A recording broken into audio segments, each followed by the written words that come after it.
To understand what I'm about to tell you, you need to do something first. You need to believe in the impossible. Can you do that? What do you desire that you can't have?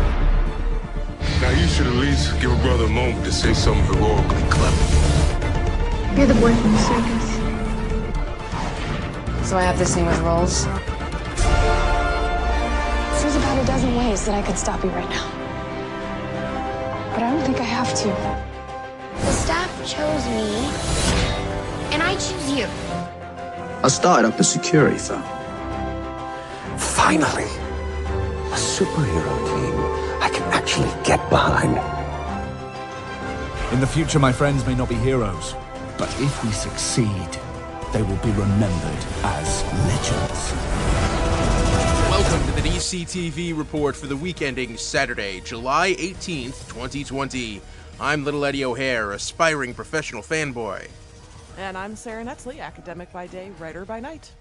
We're here to bring you recaps, news, and commentary for all live-action television shows based on DC Comics. And we've got 2 new episodes this week, basically no news, and so we're going to be, I feel like we're going to be brisk. Yeah. 2 more, we got 2 more episodes fresh off DC Universe. Rest in peace. It's not done yet. Well, as Sam Smith once put it, the writing's on the wall. But we're gonna enjoy it while we can. We're gonna write it out. Absolutely. Mm-hmm. Yep, until the sky falls. Speaking of other streaming services, hey, Palm Springs on Hulu is delightful. Anybody needing a thinky rom-com that'll make you really, really, really like Andy Samberg in a way that you didn't expect? Like, you've always liked Andy Samberg, but you step back after you watch that movie and said, oh, he's really an actor. Christine Milioti, charming. Palm Springs, Hulu. There's your streaming service pitch. Okay, what's going on with you, Ed? Not much. I enjoyed Patton Oswalt's new Netflix special last night. I need to catch that. Nothing that man does is ever bad. Yeah, and quite a succinct and perfect explanation of Denny's. That's really. I didn't know how you were going to end that sentence, but okay.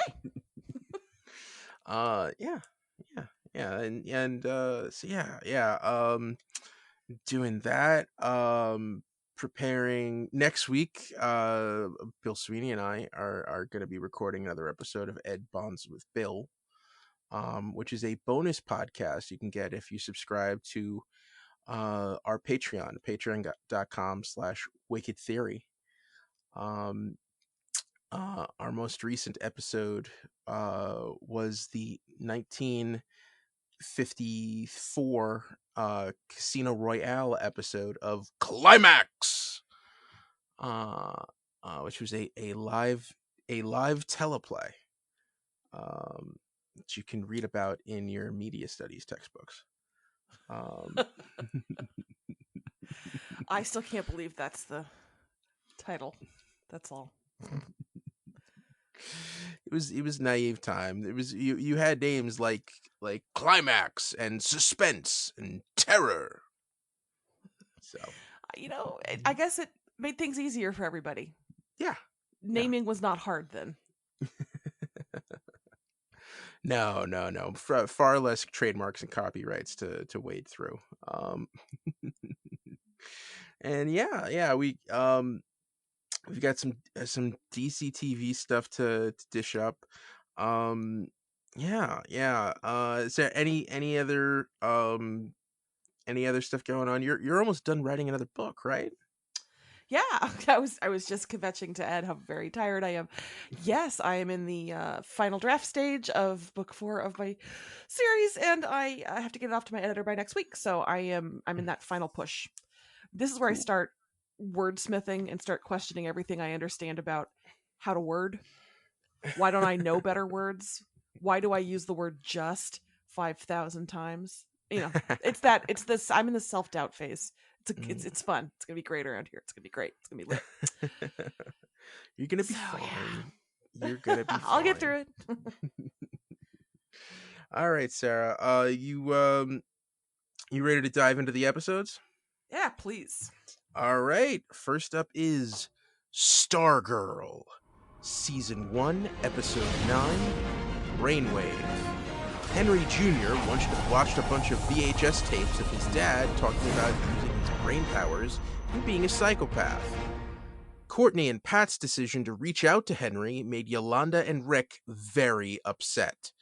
Barbara decided to invite Jordan and his family over for dinner. Last minute reveal: after Henry telepathically murdered a shyster lawyer, his dad woke up. So, Ed, what we've got here is a classic anti-Pat plan. I think that sums up the whole show. This show could be called the anti-Pat plan. Yeah, he has it rough this episode. He has to try to wrangle Rick and Beth while Courtney is off in her own world. And finds out that his house guests are supervillains. And Barbara ends up accidentally stumbling onto the secret he's been begging Courtney to tell her for like 3 weeks now. I will admit I was a little disappointed when Barbara didn't say, "Oh no, the cosmic staff, damn it." I kind of wanted that reveal, but no. And it's okay. It's okay. The show, that would have been quite a loop if she had just been like, "Are you serious? You're back," to the staff. Yeah. Well, I think the harder thing is going to be trying to explain to her that her boss that definitely has a crush on her is a bad guy with freeze powers. I think that's going to be a rough sell. I love that he was exposed by chicken and noodles. Dumplings, chicken and dumplings. Oh, chicken and dumplings. I'm sorry. Yes. I got to get my carb right there. Sorry. Yes. An old country buffet favorite.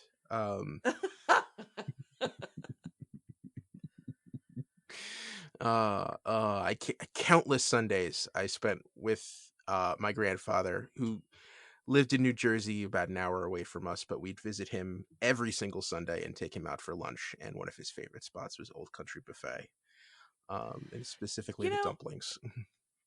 This pandemic has a lot to answer for, a lot, but I feel like buffets are never gonna be. Are they gonna be a thing again? What are the nation's grandparents gonna do? I don't know. Well, I mean, buffets were already on the decline. I feel like most of them had just turned into Chinese buffets. And you tell that to Las Vegas, sir. I can only speak of the tri-state area, New York and New Jersey. But yes, I am excited. Sorry, wandering back away from buffets. I am excited to see how that work dynamic is going to play out, because they really have spent a little bit of time, fleshing out, what she is like on the job and what that vibe has been, and they went out of their way to remind us about that weird, intimate candlelit work dinner. So I do think we're gonna see that being a problem for her, but hopefully she'll get on board and be all feisty. She seems like the type who's gonna be feisty. Yeah. And I will say the one person who I think got the short end of that dinner table conversation was Mike, because I was scared for a second that he actually wasn't at the table. Till like he's in the corner with his Pop-Tarts. No, I'm good. Yeah. he just pokes his head in saying we're out of dumplings. That's like, oh man, we couldn't find any jokes. There can't be any awkward moments Mike can't have at that dinner table. Oh, there could have been, and there should have been. They have done better with Mike in every episode in the past. Is he the kind of guy who calls out Cameron for liking Courtney, like right there and then, or do you think he's slipped away? Yes, that's what we're missing. That was the so. You asked my stepsister out. In the universe of boys on that show, that kid is the most boring. Not yeah, Mike, Cameron. Cameron. Yes, yeah. I feel like it's something that like they definitely want to play up, but they keep forgetting to do it. Like They it's keep forgetting to give him anything interesting to do. He's yeah, there, and they're like, "Oh God, this week again, we forget. Well, we'll get him next week." And the next week comes and goes. yeah, Henry's interesting. mhm, Young Luke Perry is interesting, but no, yeah, not yeah. Cameron. Mhm. Um, he's Timothy Chalamet from Lady Bird without the agonizing political stuff. Without the things that, oh, you have absolutely no idea what you're talking about. Just shut up. Um, Well, nobody is Timothy Chalamet. Timothy Chalamet is. He stands alone, I know bird-boned, it, delicate. and it is infuriating. Um, It's confusing to me at my age. I guess. Okay. well, no, it's natural charisma, and it's watching him in Little Women. It's just it is not fair how completely natural and attractive he is. It's just not fair. I don't. Oh, man. See, okay, this is where I'm starting to tiptoe into. I am too old to have these conversations, and I do Google how old these dudes are on the reg just to make sure. That's how I feel about Tom Holland. It is not fair that somebody can be that charming. That is a charisma bucket. And Timothy Chalamet, like I see talents, but I Mhm. don't. It's not the same. It's not the same. I'm a Tom Holland person. I feel like you're a Salamander. I'm totally stealing my friend Tanya Melendez's words for his fans, or you're Hollandaise. I don't know what his fans are, but I'm a Yeah, Holland person. yeah. See, like with Tom Holland, the Queen's accent is good enough that it immediately disarms me. Like, oh, okay, I understand this guy. Like, I know this guy exists in the world. Um, Whereas I'm oh my God, I forgot that's his accent. And then I go watch the Umbrella video again, and the world is good for 4 minutes. uh, Shalamander has to be the name of this episode now. This is All credit to Tanya. She tweeted something kind of snarky about him. It got retweeted by a blue check, and she is still getting notifications. She did this on Oscars night of people liking, commenting. It is insane the legs that Chalamet tweet has. So she's got personal history with old Timmy there. okay. Anyway. Let's talk about first off, Yolanda went way too far in putting on the Wildcat costume and accosting Henry Jr. Oh, I'll allow it. That is some trauma she went through. That was one of the stronger episodes of the season, was seeing all that go down. And so if you end up with a suit that makes you stronger, faster, tougher, no fear, and you're concerned for your friends because you do not trust that dude, I totally got everything she did. Should she have? Well, I've been saying all along, high school students should not be suiting up like that. But I do like that she was like, no, go ahead and read my mind. Go ahead. What am I thinking? I will murder you. Very relatable. Well, also, I am kind of hoping, because I think she did kind of sense the confusion on his part, and I think she may have clued in that he didn't actually send out that text. I do hope so, because I also think that's an interesting dynamic to play with. And just in general, I like that we're seeing the building of a supervillain, because people are garbage. I've been listening to their thoughts, and every one of them is a garbage person, and that would be rough. Somebody needs to teach him how to turn it off. Does he get a helmet? Does he get a Magneto helmet of some kind to block him? Can we look forward to this in future episodes? Because that poor kid. Well, I will say in the 80s, he had a headband. That's Oh no, like a Jim, like a yeah, like a Michael Cera and Juno headband. It was actually like one of those like half cowls, where it was like the mask that went all the way up and then had the cutout for his hair to pop out. Oh, it's so much worse.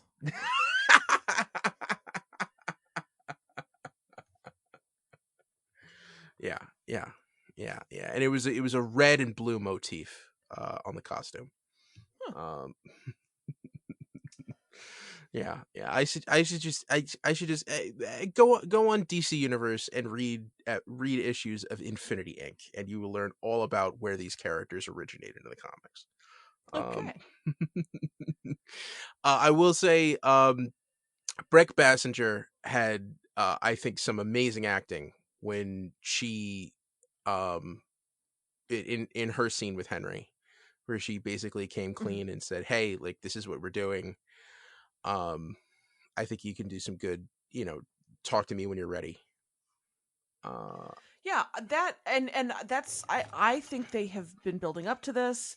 They've made it very clear why, if he tips over to the dark side, he's going to, because he's so overwhelmed and disgusted with humanity. And good old Court was just like, "Well, I did that to his dad. Oopsie," and he heard that. Another oopsie. So yeah, I'm liking that a lot, and I like that she did a Supergirl speech. She did a full on, I know you can be better. I know you want to do the right thing. So I like that we have that attitude here too. Yes. Um, I think someone needs to check Rick. Um, uh, and Beth is not going to be able to keep him in check. No, I Rick agree. he's getting very angry, and I think he needs closer attention.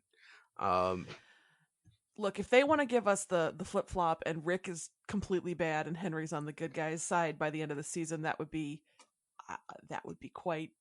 awesome. I mean, I don't want people to be super villains. You know what I'm saying? Story wise.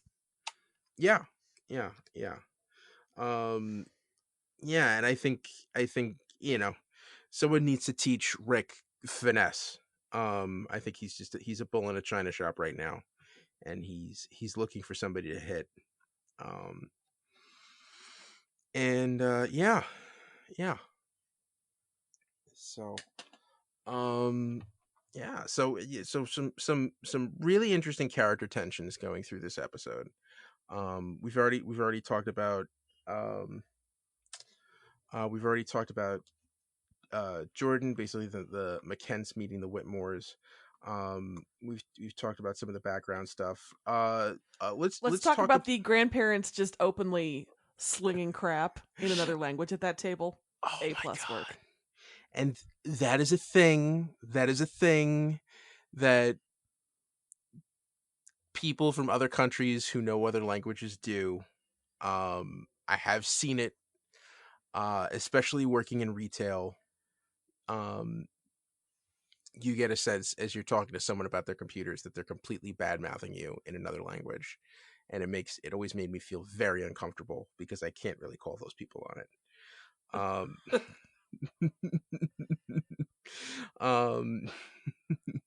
But yeah. Is it Hungarian? Is that I'm actually not sure. Yeah. Just that whole table was real blonde.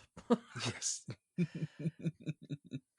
But yeah, I can't. I can't wait for someone to actually learn that language and call them on it. That is, yeah.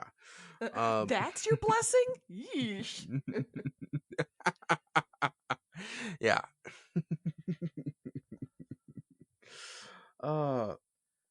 So yeah, this is moving right along. Oh, let's talk about the VHS tapes of of Henry Senior, talking about developing his powers illegally and against instructions, and being okay with killing people. Yeah, I was more. I feel like what I took away from that was good use of Cypress Hill, and they aged him down well. Yes, yeah, yes, yeah, that was believable. Are you still buying him as Henry Jr.'s dad? That I suppose, yeah. Mm-hmm. Yeah. Okay. But yeah, real psychopath, real crazy, and and if you had 1,000 voices spinning around your head, you might become that cynical. Yeah, you see how it happens. Yes. Yes. Yes. So, can we talk about the seven, the seven, the group of 8 who are 7? Oh, that's right. The 7 Soldiers of Victory. Yes. I think I I've figured this was the only thing you'd want to talk about, to be honest. Oh, I'm sorry. Yeah, I've completely forgot. So that's a picture that is a superhero team that that Star Spangled Kid and Stripesy were part of in the 1940s. It ran mostly during the mid to late 40s. And yeah, the 7 Soldiers of Victory were Green Arrow and Speedy, the Star Spangled Kid and Stripesy, uh, the Shining Knight, Vigilante, and the Crimson Avenger. And the weird part is the Crimson Avenger also had his own sidekick, Wing, who was an unofficial member of the 7 Soldiers of Victory because Poor Wing. Yeah, and it was always weird because the writers kept throwing him in those adventures, but eight Soldiers of Victory didn't have the same ring to it. So, yeah, and there was a fun storyline in the 70s where you found out that they got stuck in a time warp, and got ended up getting pulled forward in time 30 years, which is how Sylvester Pemberton was still a young man in the 70s and 80s comics.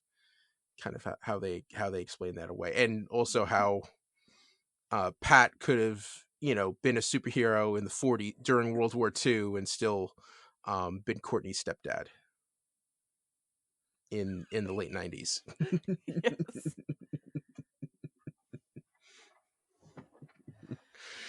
So I'm sure you'll have that explanation at some point going forward. And we saw a very brief appearance again of Janitor Justin, who's actually Sir Justin, the Shining Knight. I want somebody to break him out of whatever memory wipe situation he's in. Yeah. I'm sure. I think we'll probably get that in 2 episodes. Because I think that episode's titled Shining Knight. I mean, that does sound logical, yes. So my question is, do they let him shave, or is the beard a part of it?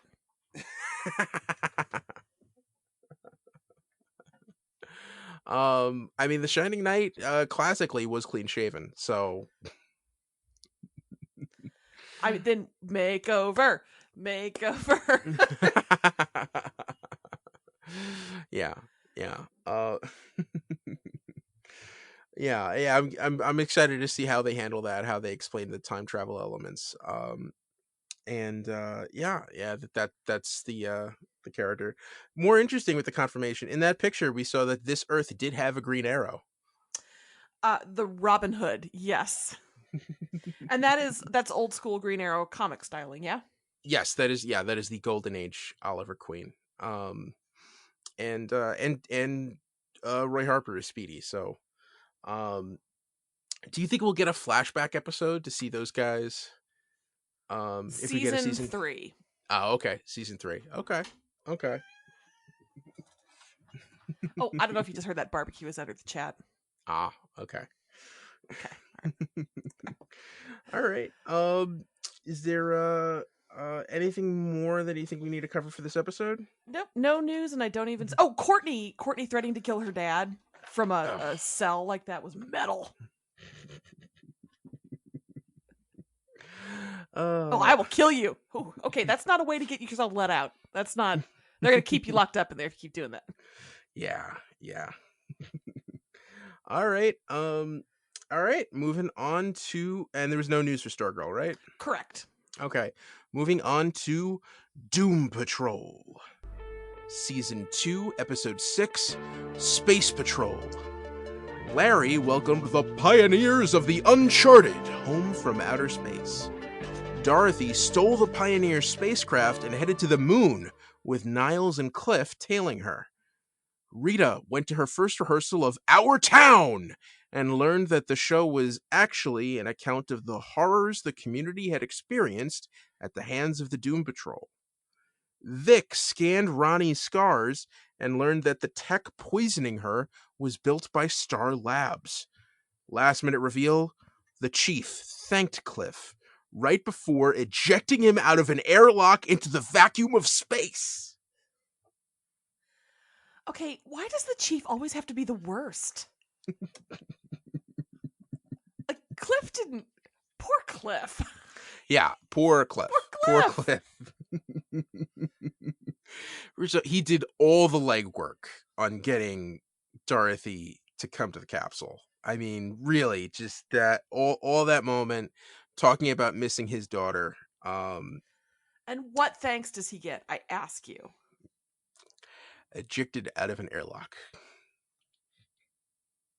I mean, Niles did kind of clear it with him first and said, you know, are you willing to do anything to help? And Cliff said yes. Yeah. The chief, Niles really is the worst. Really, just yeah. What he did to Cliff, how like severely overprotective he is of Dorothy, leaving Larry there with those 3 astronauts and being like, just stall. We're gonna go to the moon and back.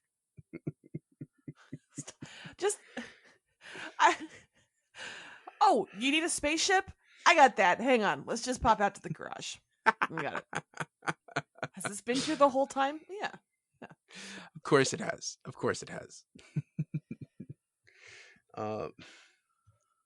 Homebrew devil ship. I'm sorry. Homebrew devil ship is what Cliff called it, which is, oh my God. Not only that it's been there all that time, but that it still works. Yeah. Pre-Sputnik, 55, pre-Sputnik. I thought everything about the styling was so great. Yes. The outfits, the ships, the way they spoke. I'm only scared of marriage. Yeah. Oh, Zip. Zip Callahan and Specs. We never found out Specs' real name. I don't think he deserves one, honestly. Yeah. He is brains of the operation, though. Yeah, and the pioneers of the Uncharted. Sarah, were you a little disappointed that the pioneers of the Uncharted weren't the challengers of the unknown? I don't know what those words mean. Were you?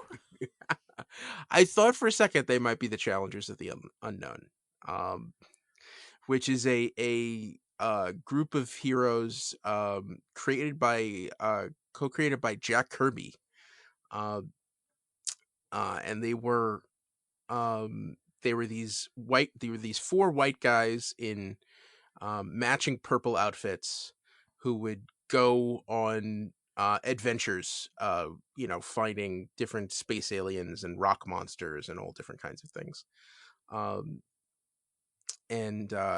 a second I thought that's who the pioneers of the Uncharted were going to be, but I'm glad that they weren't, because the pioneer story was so sad.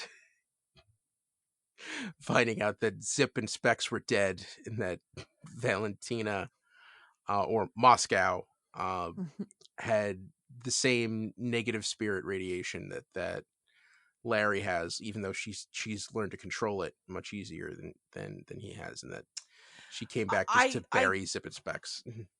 It was unexpectedly sad. I really enjoyed seeing the way it could be with a negative spirit. I thought they did such a nice job of contrasting the way she spoke, the way she, that was interesting. And I did like Larry obviously being like, oh, it only took you 5 years, huh? Cool.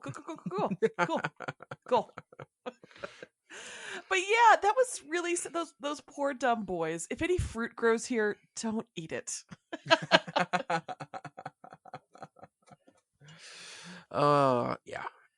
And it's funny because like I was half expecting her, well, why don't you like stick around and help Larry figure it out? But she told him pretty much what he has to do.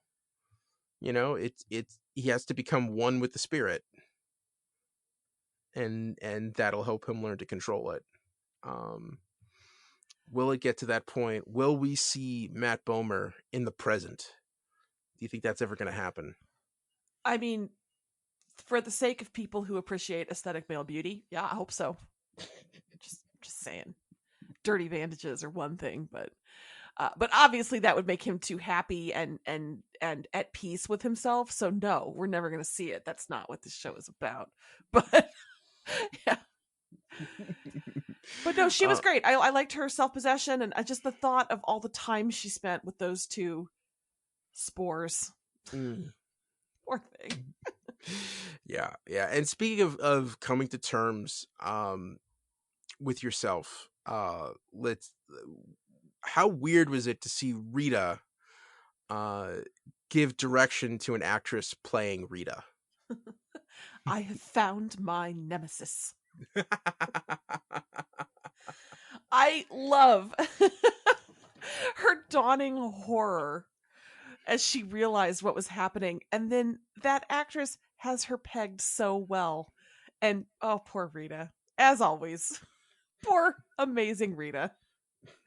Can we also, what we talk about when we talk about the donkey? That was good stuff. It's our Laramie project. Everything about that community theater stuff was pitch perfect. The director, how they have her styled with that shawl and the necklace and the chic silver haircut, the whole thing is just amazing. I sincerely hope that they end up, like, the whole Doom Patrol ends up going to the performance just so we can see all of that, because it's good. Of course, Larry at least is going to show up. I mean, he's a good friend. He supports Rita. Of course he is. Yes. Yeah. I want Rita to steal that part from that other actress. Like, I mean, she was built to be the leading lady. Hello. And of course, that's the way community theater works. It's always miscast. It's always good actors in the wrong part. Always.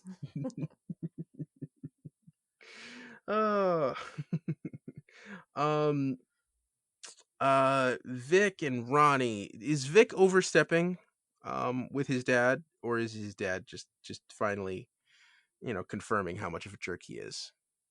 That, like, we gotta make money why not here. both? I mostly was sad for that actor this week, because I bet he works out all the time and all we get to see is part of one arm.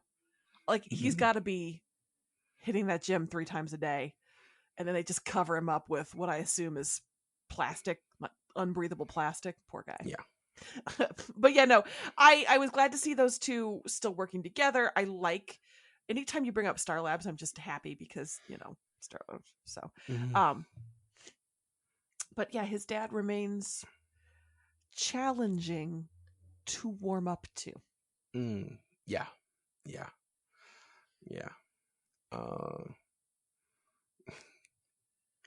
Yeah, and wonder if there could be a deal that could be struck. She won't sue you into oblivion if you figure this out. And help Cliff touch things. But yeah. I did like Cliff being so angry, like, you built this, but you couldn't give me a working hand. Oh, also, we totally skipped over the goat powering the ship, and Timothy Dalton just scratching that goat under the chin was adorable. Yep. Yeah, he works with whatever he's given, and there was a magical goat head that could power a spaceship, so that's what we're doing. It's got to be amazing fuel saver. Compostable. It's because I assume the goat. Yeah. I don't know what powers the goat. Maybe I shouldn't make assumptions. Well, it's magic. We were told it was magic. Is that's the cure all, for explanations for anything that we don't understand. So yeah, and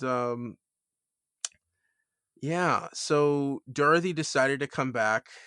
Where do you think is what is Niles doing now? Is he just going to hang with Dorothy in space until she dies, or I don't know what the plan is. I mean, it does seem as though his plan to get her a new family is not going super well.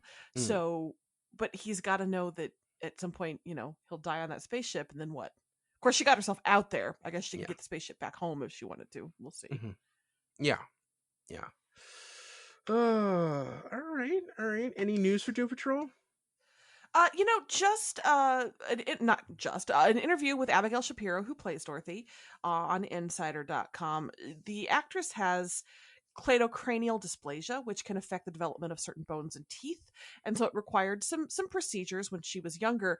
And so she said in the interview it really helps her relate to Dorothy, because Dorothy herself, has these am I pretty? Can I be a part of this world? And so she kind of related to that herself. The quote said, "I spent a lot of time hiding my face and thinking I was really, really ugly. So that's how I relate to Dorothy a lot," which is very sad, but interesting to see how she taps into that character. She's 20. I always have to remind myself of that. She's so wee. But yeah, she's actually a 20-year-old actress. She also mentioned that she hopes that they get another season. So there's a reminder that Doom Patrol has not been renewed for season 3. So we'll see what your move, DC Universe / HBO Max. Yeah, and I don't know. I just remembered I did see Doom Patrol. Evidently, it came out that there was one episode that they did not finish filming. So basically, they finished 9, intended to do 10, but they're saying that there is a sense of finality to the season, so it won't feel like a huge cliffhanger or like we're missing an episode. Well, that's good. Yeah. I mean, Wait, after. Oh, go ahead. Yeah, I mean, after like Flash and Batwoman and Supergirl, I don't know if I believe that. Yeah, but but at least they're honest and upfront. We scripted 10, but we only shot 9. Well, it would be, at least with the CW shows, we know they're getting other seasons. With Doom Patrol, we don't necessarily know that, so I hope so. By the way, did we totally not talk about Jane? Did we totally skip Jane's story? That's totally right. That's right. Jane in the underground. Oh my god. And the funeral.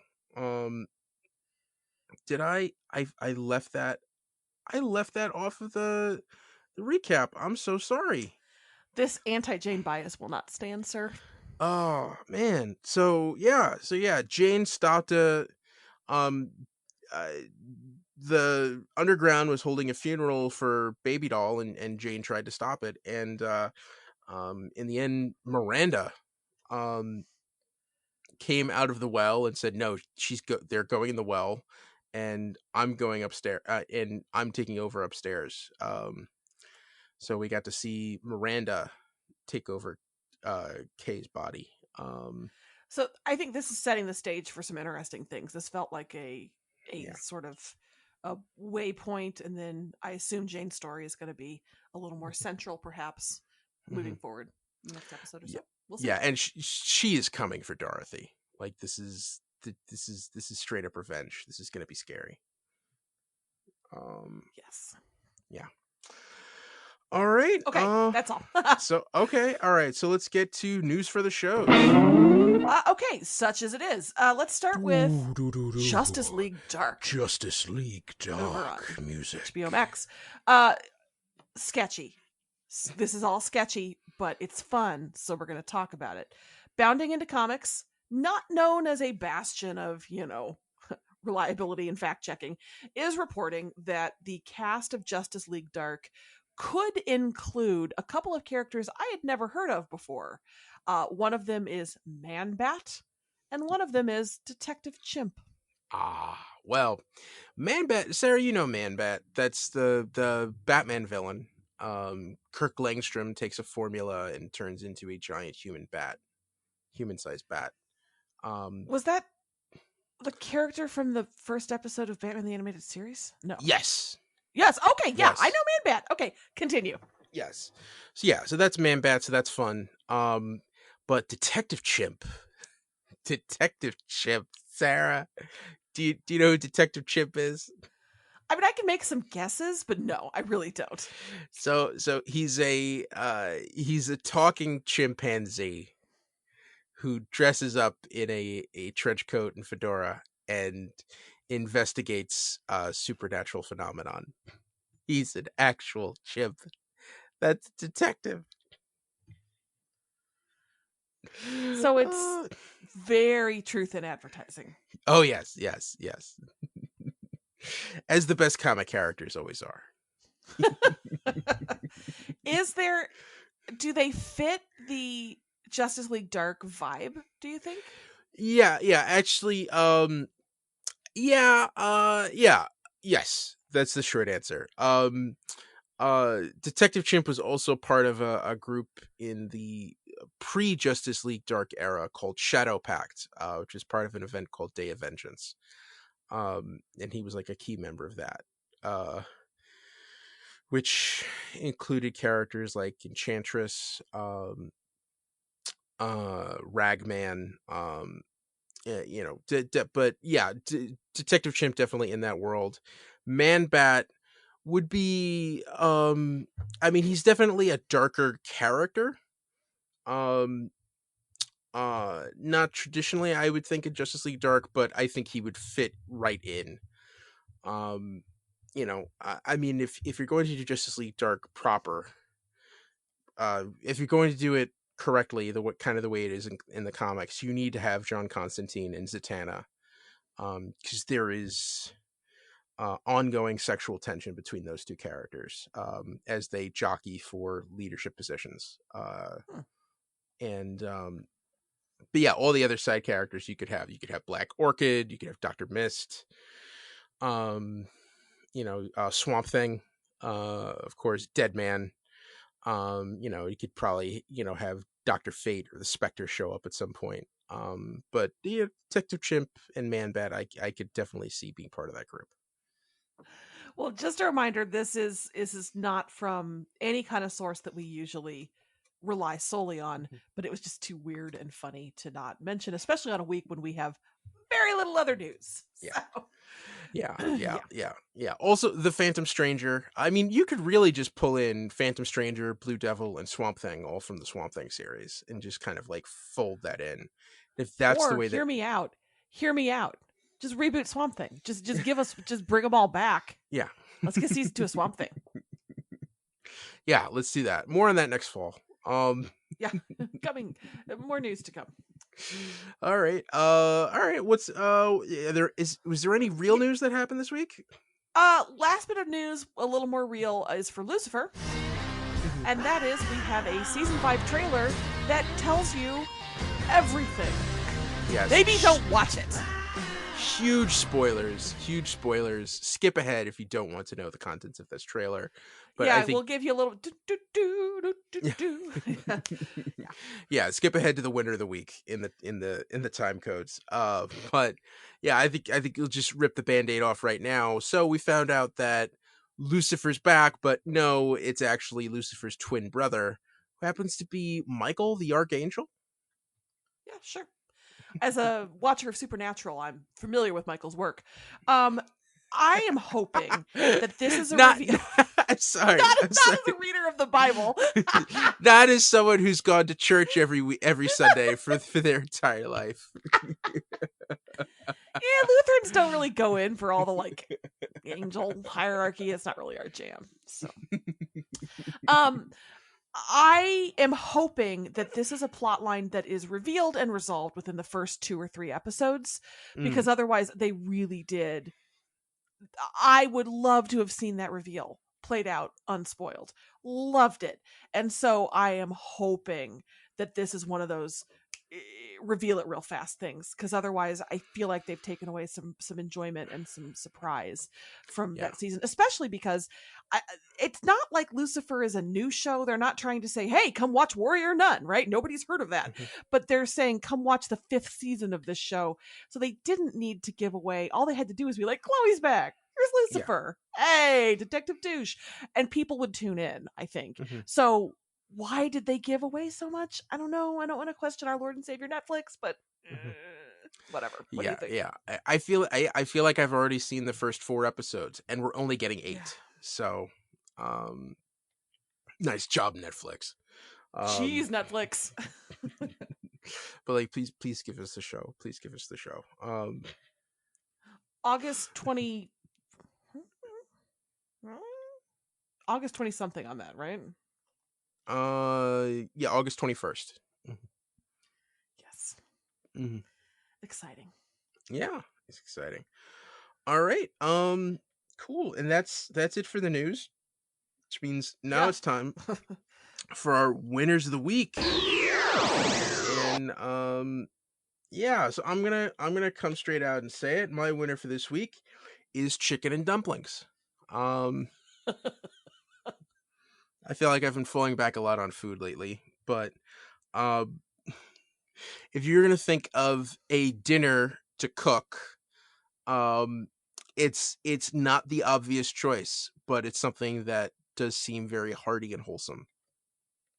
So I thought that was a creative choice to go with. Agreed. I mentioned Tanya Melendez earlier. She's actually staying with us.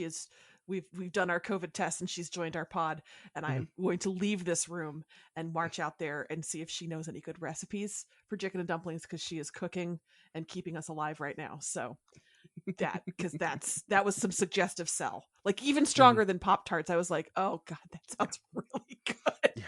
So yeah. Just that's a good choice. Make sure you use pot holders. Just none of us has icicle powers as far as I know. As far as I know. All right, Sarah, your winner? My winner of the week, community theater. That depiction of community theater, the loving discourse surrounding it, the self-importance, the enunciation, the all of it, the people, the styling, the conversation. The only thing they didn't show was the way everybody is new best friends for the first 2/3, and then everybody hates each other for that back third until opening night, then everybody's best friends again. Like, I hope they capture that whole dynamic, because it's real and it's true and it's powerful, and I just want to thank them. Yeah, I think it's too early for that, but I am hoping we get that dynamic where it's 2 weeks out and then everyone goes, oh, this is gonna suck. Oh, we're in trouble. Yeah, nobody's off book yet. We don't know what we're doing. You know, you find out the set designer has to drop out a week and a half before before the show. Yeah, and then tech week, everything comes together and it's and it's magical. Now let's now let's go out, get drunk, and head to a diner. And then if you're me, 3 weeks after closing night, the stress dreams that you're all pulled back to do the show again, but the sets are gone and the costumes are gone and nobody really remembers their lines, but you have to do it anyway. Do we need to talk more about our community theater experience, you and me? I feel like this just became a therapy session. Yeah. I mean, to be honest, it was weird because my community theater experience was with mostly with people I'd been in high school theater with. But yeah, I think that's definitely something we can explore in future episodes. Stay tuned, everybody. All right. And Sarah, we did an episode. Yeah. We filled up some time for 2 episodes and no news. Go yes. us! That's the DC TV report for this week. You can find us on Twitter. I'm at Little Eddie O'Hare. And I'm at Sarah Netzley, SARANETZLEY. And follow the show on Twitter at DCTV Report. Send along your emails to dctv@wickedtheory.com. Also, be sure to subscribe to our show on your podcast app of choice and rate and review us. That helps more people find us. Check out our sister show, the Wicked Theory Podcast. This has been a Wicked Theory Studios production. Executive producer, Bill Sweeney. Visit us at wickedtheory.com. Shazam, everybody. Shazam. Shazam!